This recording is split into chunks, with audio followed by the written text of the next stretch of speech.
Dear viewers, আশা করি আপনারা সকলে সুস্থ আছেন। আপনাদের সকলকে সাদর আমন্ত্রণ জানিয়ে আমরা আমাদের আজকের আলোচনা শুরু করছি। আমরা আজকে আলোচনা করব ডাইভার্টিকুলার ডিজিজ নিয়ে। এটি একটি কোলনিক কন্ডিশন, যেই কন্ডিশনটির কারণে পাররেক্টাল ফ্রেশ ব্লিডিং হয়ে থাকে।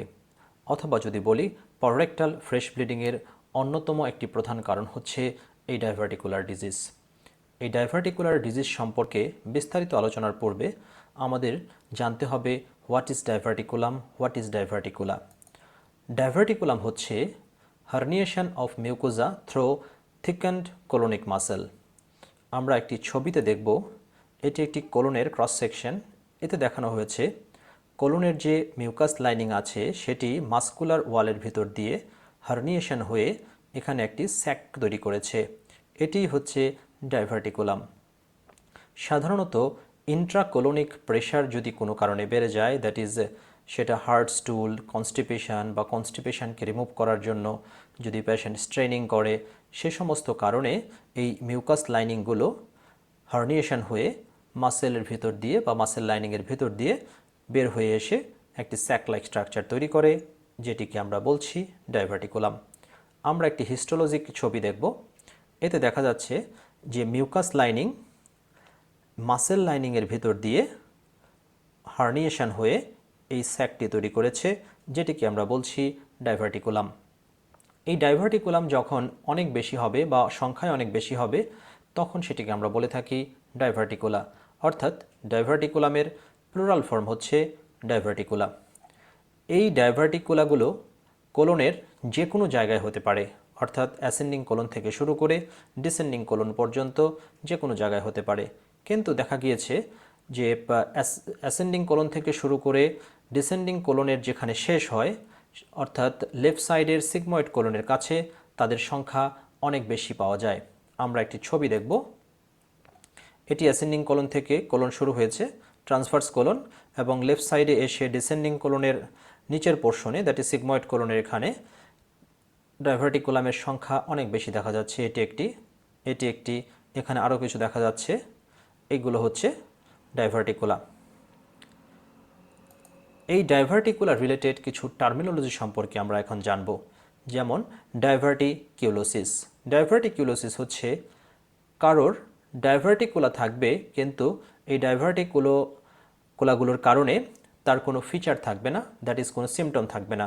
অর্থাৎ সিমটম ফ্রি ডাইভার্টিকুলা হচ্ছে ডাইভার্টিকিউলোসিস। যখনই এই ডাইভার্টিকুলাগুলো সিমটম তৈরি করবে, যেটি আমি প্রথমে বলেছি যে পাররেক্টাল ফ্রেশ ব্লিডিং, তখনই আমরা সেটাকে বলবো ডাইভার্টিকুলার ডিজিজ। যখন এই ডাইভার্টিকুলাগুলোতে ইনফ্লামেশন তৈরি হবে, তখন সেটিকে আমরা বলবো ডাইভার্টিকিউলাইটিস। কি কারণে এই ডাইভার্টিকুলাগুলো তৈরি হয়ে থাকে? সাধারণত যারা দীর্ঘদিন ধরে লো ফাইবার ডায়েট ইনটেক করে, তাদের ক্ষেত্রে হার্ট স্টুল তৈরি হওয়ার একটি প্রবণতা তৈরি হয়, এবং আমরা জানি হার্ট স্টুল যখন তৈরি হয় তখন বাওয়েল ট্রানজিট টাইমটি অনেক বেড়ে গিয়ে ইন্ট্রাকোলনিক প্রেশার তৈরি করে এই ডাইভার্টিকুলা তৈরি করতে পারে। কিছু মানুষ বা কিছু পেশেন্ট কনস্টিপেশন হোক বা কনস্টিপেশন ছাড়াও ডেফিকেশনের জন্য স্ট্রেনিং করে। এই স্ট্রেনিংয়ের ফলেও কিন্তু ইন্ট্রাকোলনিক প্রেশার বেড়ে গিয়ে এই ডাইভার্টিকুলা তৈরি হতে পারে। কিছু ড্রাগস রয়েছে, যেমন ডায়োরেটিক্স বা ওপিওয়েড অ্যানালজেসিক্স, এর ভিতরে রয়েছে মরফিন। এই মরফিন ইনটেকের ফলে আমরা জানি মরফিন হচ্ছে কনস্টিপেশন করে। এই কনস্টিপেশনের ফলে বাওয়েল ট্রানজিট টাইম বেড়ে গিয়ে ইন্ট্রাকোলনিক প্রেশার বেড়ে এই ডাইভার্টিকুলা তৈরি হতে পারে। অন্যদিকে যারা ডায়োরেটিক্স ব্যবহার করে, তাদের ক্ষেত্রে বডি থেকে পানি বের হয়ে যায়। পানি বের হয়ে যাওয়ার কারণে স্টুলের ভিতরে যে পানির পরিমাণ সেগুলো কমে গিয়ে সেগুলো হার্ড হয়ে যায়। হার্ড হয়ে গিয়েও কিন্তু এই ডাইভার্টিকুলা তৈরি করতে পারে। এখন আসি যে কাদের এই ডাইভার্টিকুলা হয়ে থাকে। সাধারণত ওল্ডার পিপলদের এই ডাইভার্টিকুলা বেশি হয়ে থাকে। দেখা গিয়েছে যে 50% পিপলের ক্ষেত্রে তাদের বয়স হয় 50-র বেশি। 70% পিপলের ক্ষেত্রে দেখা গিয়েছে তাদের বয়স হচ্ছে 70-র বেশি। সাধারণত ইয়াং পিপলদের এই ডাইভার্টিকুলা ফর্মেশন হয় না, কিন্তু যখন ইয়াং পেশেন্টদের ডাইভার্টিকুলা তৈরি হয় তখন সেটাকে আমরা বলে থাকি কমপ্লিকেটেড ডাইভার্টিকুলা বা কমপ্লিকেটেড ডাইভার্টিকুলার ডিজিজ কিন্তু তারা তৈরি করে। কখনো কখনো এই ডাইভার্টিকুলাগুলো ব্লাডারের সাথে বা ফিমেলদের ক্ষেত্রে ভ্যাজাইনার সাথে কানেক্ট করে ফিস্চুলা পর্যন্ত তৈরি করতে পারে। কাদের এই ডাইভার্টিকুলা ফরমেশন বেশি হয়ে থাকে?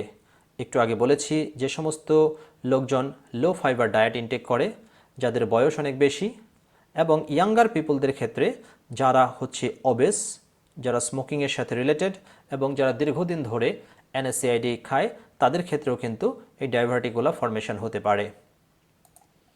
এখন আসি, যদি এই ডাইভার্টিকুলা কারোর তৈরি হয় সেক্ষেত্রে কী ধরনের ফিচার তৈরি হতে পারে? দেখা গিয়েছে 75% ক্ষেত্রে এই ডাইভার্টিকুলাগুলো কোনো ধরনের ফিচার তৈরি করে না, অর্থাৎ অ্যাসিমটোমেটিক থাকে। কারোর ক্ষেত্রে হচ্ছে খাবারের কিছুক্ষণ পরই ব্যথা তৈরি হয় এবং সেই ব্যথাগুলো ডেফিকেশন করার পরে বা ফ্লাটাস পাস করার পরে সে ব্যথা কমে যায়। কারোর ক্ষেত্রে ব্লোটিং হতে পারে, কনস্টিপেশন হতে পারে এবং ইভেন রেকটাল ব্লিডিং হতে পারে। যখনই এই ফিচারগুলো তৈরি হবে তখনই আমরা তাকে বলবো ডাইভার্টিকুলার ডিজিজ। আবার যখন এই ডাইভার্টিকুলাগুলোতে কোনো ধরনের ইনফ্লামেশন তৈরি হবে তখন সেটাকে আমরা বলবো ডাইভার্টিকুলাইটিস। এখন আমরা জানব যে এই ডাইভার্টিকুলাইটিস যদি ডেভেলপ করে ফেলে তখন কী ধরনের ফিচার রোগীর তৈরি হবে। এই ডাইভার্টিকুলাইটিস কেন হয় বা হচ্ছে কি কারণে ডাইভার্টিকুলাইটিস হয়ে থাকে? এক্ষেত্রে আমরা প্রথমের যে ডাইভার্টিকুলামের ছবিটি দেখেছিলাম সেই ছবিটি আরেকটু একবার দেখব। এই যে বালজিং বা পকেট লাইক স্ট্রাকচারটি রয়েছে, এতে যদি কোনো কারণে ফিকাল ম্যাটেরিয়াল ইম্প্যাকশন হয়ে যায় বা হচ্ছে স্ট্যাগনেন্ট হয়ে যায়, তখন এখানে ফিকাল ম্যাটেরিয়ালের ভিতরে যে ব্যাকটেরিয়াগুলো থাকে সেইগুলোর ওভারগ্রোথ হয়ে সেখানে ইনফেকশন তৈরি হয়, ইনফ্লামেশন তৈরি হয়। তখন যে কন্ডিশনটি হয় সেই কন্ডিশনটাকে আমরা বলে থাকি ডাইভার্টিকুলাইটিস। এই ডাইভার্টিকুলাইটিসের ফলে পেশেন্টের ফিচার থাকে হচ্ছে লেফট কোয়াড্র্যান্ট পেইন, অর্থাৎ অ্যাবডোমেনের লেফট সাইডের লোয়ার পোর্শনে ব্যথা অনুভব করে। কারণ আমরা বলেছি ডিসেন্ডিং কোলনের নিচের পোর্শনে, অর্থাৎ ডিসেন্ডিং কোলন যেখানে শেষ হয়ে যায় সেখানে ডাইভার্টিকুলার পরিমাণ বেশি থাকে, তার জন্য সেখানেই পেইনটা বেশি অনুভূত হয়। কখনো কখনো এই যে ডাইভার্টিকুলাগুলো যদি রাইট সাইডে থাকে তখন ব্যথা কিন্তু রাইট কোয়াড্রেন্টেও হতে পারে। সাধারণত এশিয়ান পিপলদের ক্ষেত্রে এই ডাইভার্টিকুলাগুলো রাইট সাইডে থেকে থাকে এবং তাদের পেইনটা রাইট সাইডে হয়ে থাকে। এক্ষেত্রে কখনো কখনো অ্যাপেন্ডিসাইটিস, দ্যাট ইজ একুট অ্যাপেন্ডিসাইটিসের সাথে কিন্তু এর কনফিউশন অনেক হয়। এই যে ব্যথা হয়, এই ব্যথাগুলো কখনো কখনো ইন্টারমিটেন্ট হয়, অর্থাৎ কখনো ব্যথা থাকে কখনো ব্যথা চলে যায়।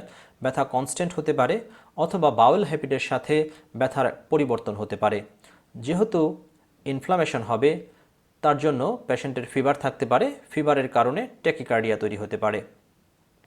কখনো কখনো এই পারজিস্ট্যান্ট ইনফেকশন বা ইনফ্লামেশনের ফলে সেখানে অ্যাবসেস তৈরি হয়ে সেখান থেকে পারফোরেশন পর্যন্ত হয়ে যেতে পারে, অথবা সেখানে ফাইব্রাস টিস্যু ফরমেশন হয়ে সেখানে স্ট্রিকচার বা সেই স্ট্রিকচার থেকে অবস্ট্রাকশন পর্যন্ত হওয়ার সম্ভাবনা থাকে। তো আজকের আলোচনায় আমরা এই পর্যন্তই আলোচনা করলাম। পরবর্তীতে আমরা ডাইভার্টিকুলার ডিজিজের কিভাবে ডায়াগনোসিস করব, ম্যানেজমেন্ট করব সেই সম্পর্কে বিস্তারিত আলোচনা করব। সেই পর্যন্ত সকলে ভালো থাকবেন, সুস্থ থাকবেন, নিরাপদে থাকবেন। ধন্যবাদ সবাইকে।